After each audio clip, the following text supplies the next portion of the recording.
pure flying siders like ours, most crashes seem to happen in the one area.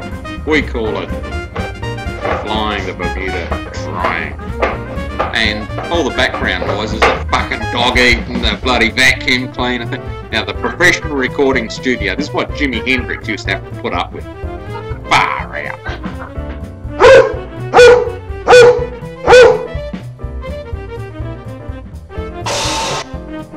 That's a funny dog.